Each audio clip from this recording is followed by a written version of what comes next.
And then we've got the Columbus Chamber of Commerce, who's a sponsor, as well as Park Bench Digital, Fahrenheit IT Staffing and Consulting, and Car2Go. Thank you to our sponsors.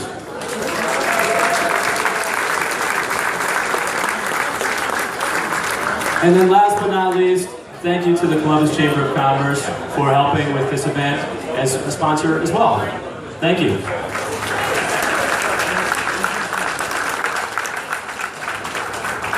So our guest of honor tonight is going to be talking a little bit about what makes a pitch successful.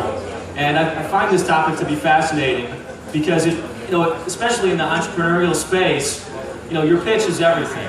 A solid pitch will get you to that next round of funding, that next strategic partner, that next important customer. And this is a man who knows about that probably more than anybody and everybody in this room put together. So without further ado, ladies and gentlemen, Mr. Kevin O'Leary.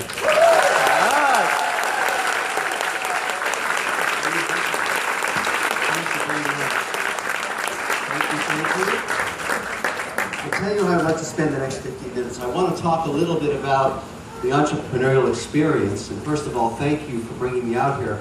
I love to talk about entrepreneurialism and creating jobs in America because, frankly, when you really get down to it, 97% of jobs created in this country come from small business.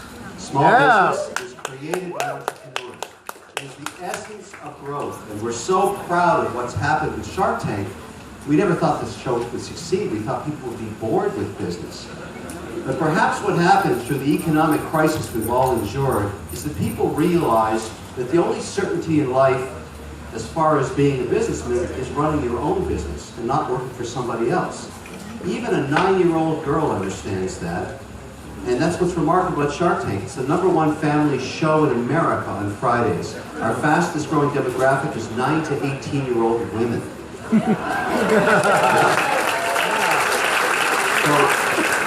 it must be that women mature faster than guys. That's got to be the case. So I want to tell you about the making of the show so that you understand and how it's going to be relevant to those entrepreneurs we see today that pitch. The actual pitches can be up to 2 hours long, and they're cut down to 8 minutes. So the editors have to do a masterful job in capturing the essence of what happens during that hour or 2 hours. We tape from 5 in the morning till 8 at night, 22 days in a row. So when you see us fighting, that's real.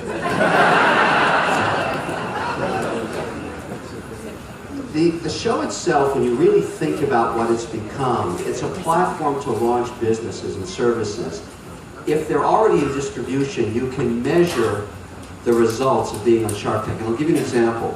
One test that just happened serendipitously, just by luck, is we took a commodity that you can find in every city in America, this town, any town, and we put it on Shark Tank. There's nothing proprietary about it. I'll describe the deal to you, and I'll give you the numbers, and you'll understand the power of what Shark Tank has become and why it's so valuable to entrepreneurs. So, some of you may remember a deal called Wicked Good Cupcakes. Cupcakes are water, sugar, flour, butter. There is nothing proprietary. There's no intellectual property to it. It's just a cupcake. And there's 2 ladies, a mother and a daughter, Terry Noonan and her daughter, that came on the show and needed $75,000 for a commercial kitchen because they wanted to expand their business. And it was around the time when Shark Tank was starting to take off, and the other sharks weren't really that interested in a cupcake company. I decided to do it as a test. I lent them the $75,000 they needed with the assumption that maybe, and their base sales were $15,000 a month. That was it. Now get this. It airs at 9 o'clock on a Friday night. These are the guys that FedEx you cupcakes in mason jars for $7.95, the most expensive cupcake in America. $15,000 until the Friday night they aired. And in the next 36 hours, they sold $365,000 in cupcakes. They're running at a run rate of $4 million a year. They're going to make about $800,000 free cash. Danny, who's 26, the daughter, is a millionaire. She has basically $800,000 in the bank. She's 26 years old. She just got married. I helped her with her prenup.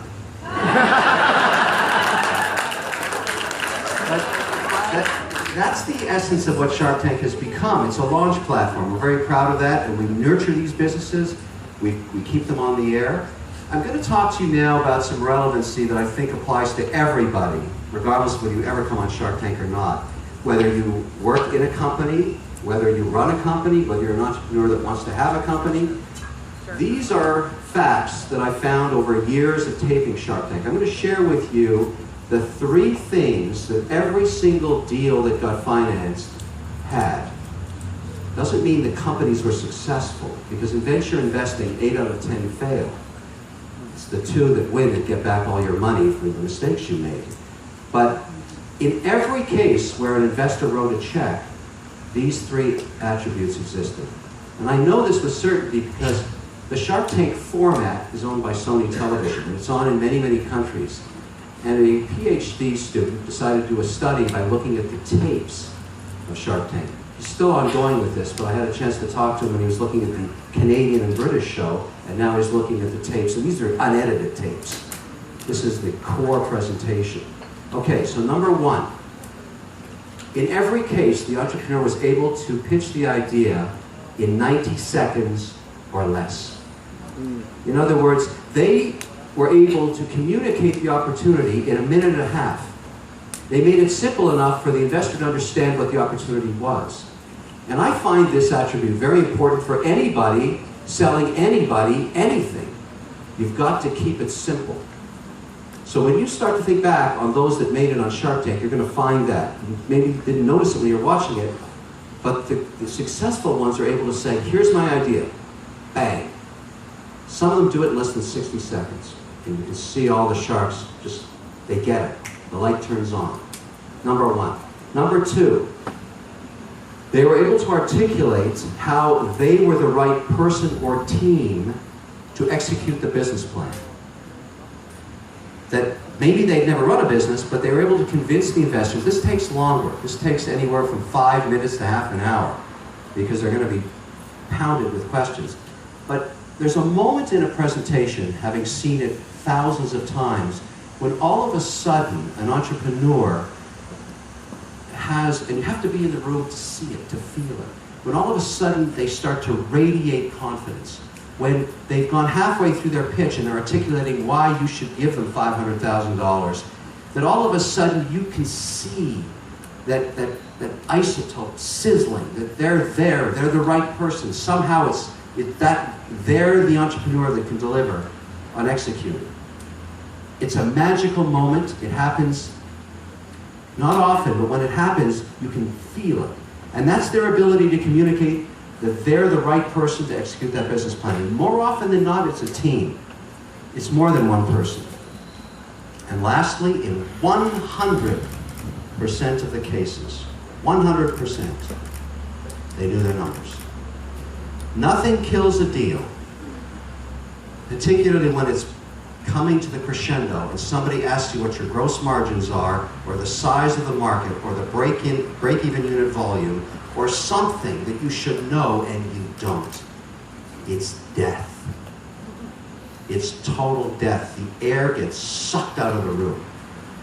Because an investor has to know you understand the language of business. That's numbers. You have to be able to answer those questions, and they should be forefront in your mind.